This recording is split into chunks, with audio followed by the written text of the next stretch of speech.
L'art-thérapie des pierres, nouvelle technique pour soulager le stress pour obtenir de meilleurs résultats lors d'une thérapie de peinture sur pierre, il est bon de s'en procurer de toutes lisses. Les gros galets sont idéaux. Peut-être que ce titre vous a surpris, et que vous vous dites peindre des pierres? À quoi bon? Sur ce site, nous vous avons déjà parlé des bienfaits du coloriage pour lutter contre le stress. Peindre des mandalas, dessiner ou écrire sont des exercices cathartiques, créatifs et relaxants qui nous font toujours nous sentir bien car ils libèrent notre esprit.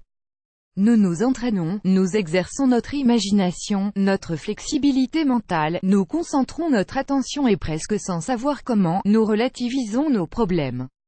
Ici, dans cet article, nous allons aller un peu plus loin. Vous allez voir qu'une pierre, malgré tout ce que l'on pense, peut apporter beaucoup.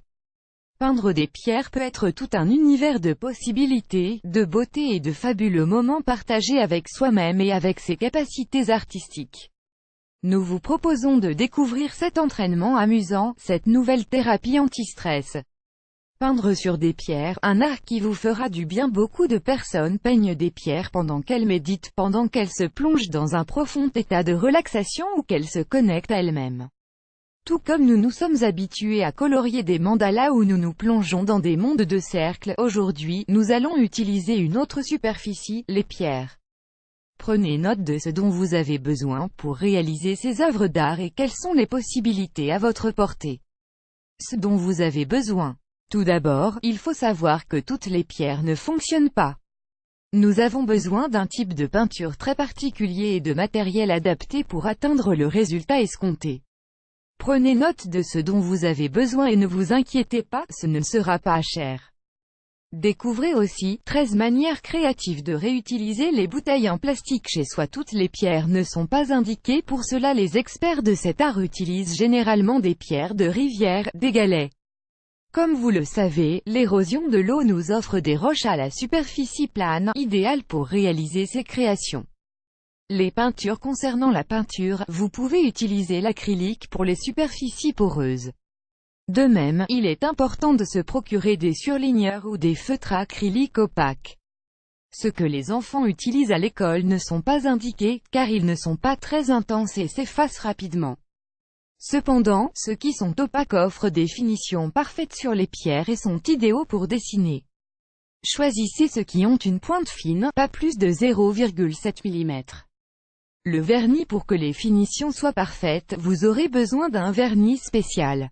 Achetez, dans votre magasin de bricolage, le vernis vitrificateur ultra brillant. Les couleurs seront intensifiées, la brillance rehaussée et votre œuvre durera bien plus longtemps. Les pinceaux. Utilisez un pinceau plat. Il vous permettra une meilleure mobilité et facilité de création. Quel type de création peut-on faire avec les pierres? Les mandalas. Vous pouvez créer ce que vous dicte votre imagination. Les mandalas sont très répandus car ils sont très relaxants. Comme vous le savez, ce type de créations artistiques basées sur les cercles nous apporte de multiples bienfaits. Ils nous aident à nous concentrer. Ils étendent notre conscience. Ils nous connectent à nous-mêmes. Ils nous font relativiser les tensions et les problèmes quotidiens. Ils nous permettent de développer l'auto-acceptation. Ils nous font du bien d'une façon générale. Pour peindre des mandalas, vous n'avez qu'à suivre les classiques séquences circulaires. Commencez avec un cercle central et ensuite, étendez-le. Nous vous recommandons aussi de lire, découvrez pourquoi vos enfants devraient colorier des mandalas. Peindre des animaux sur les pierres. Il est clair que ce que nous peignons sur les pierres dépend sans aucun doute de notre dextérité et de notre expérience artistique. Cependant, parfois, on débute les choses par hasard et au bout d'un moment, on découvre que l'on est un artiste. Si vous osez peindre des animaux, souvenez-vous de toujours commencer par créer une base sur la pierre. Peignez-la d'une couleur pour ensuite créer les nuances qui donnent forme à l'animal en question. Le secret se trouve dans le fait de profiter des lignes de la pierre en elle-même.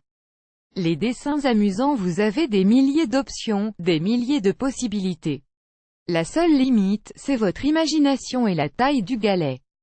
Mais, sachez qu'il y a une couleur qui ne peut jamais rater une peinture sur pierre, le blanc.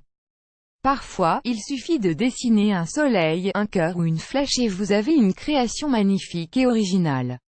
De plus, souvenez-vous que c'est une activité très ludique que vous pouvez partager avec vos enfants. Vous aurez un joli cadeau que vous pouvez offrir à vos amis et à vos proches. Comme vous pouvez le voir, la thérapie de la peinture sur pierre est très simple et amusante, et économique. Si vous ajoutez le coût des peintures au coût des pinceaux et du vernis, vous ne dépasserez pas 20 €. Découvrez aussi comment avoir de belles boucles avec des masques faits maison. Tout ce que cette activité vous apportera compensera. Sans vous en rendre compte, ce loisir peut devenir une addiction.